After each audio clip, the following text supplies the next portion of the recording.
Burger King versus McDonald's. This is one of my favorite case studies when I get back into it. I'm not going to get back into the case study, but here's an example where your strength can become your weakness. If you look at McDonald's, their promise was fast food fast. What couldn't they do if they delivered fast food fast?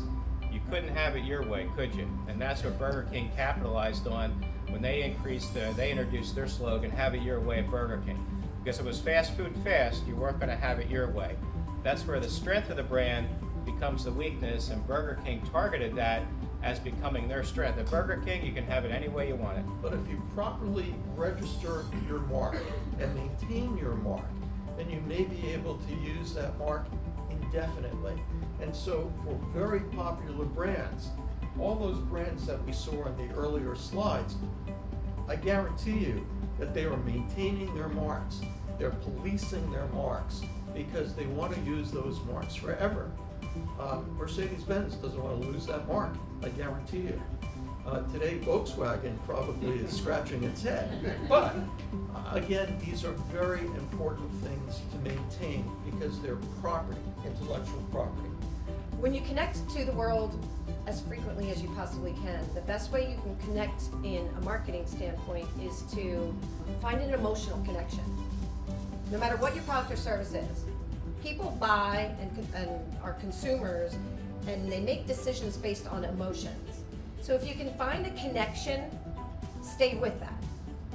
The Trenton Thunder has a fabulous connection. Well, that's a matter of opinion, isn't it? I get to say we are the affiliate to the 27-time World Series champions New York Yankees.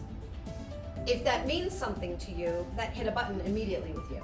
Oh, I love that. That's important. You have sizzle. If you're a Mets fan, not so much.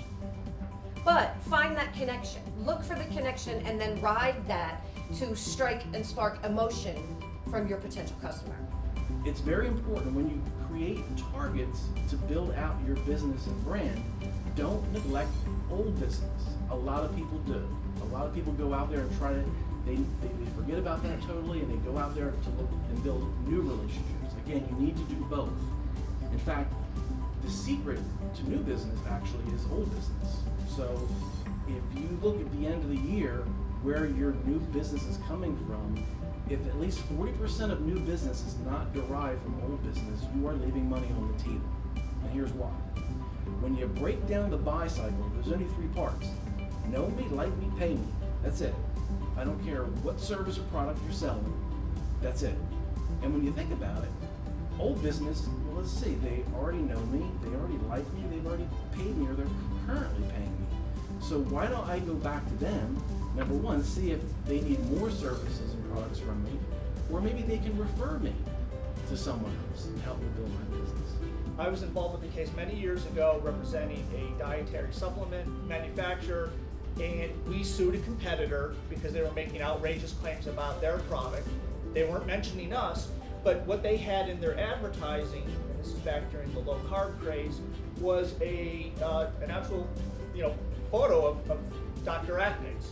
Well, they had no authorization to use his likeness and identity. In fact, Atkins company sued them as well. But the impression upon the consumer looking at this was that Dr. Atkins was either endorsing this or involved with this, and consumers were buying this product because they thought it was part of Dr. Atkins.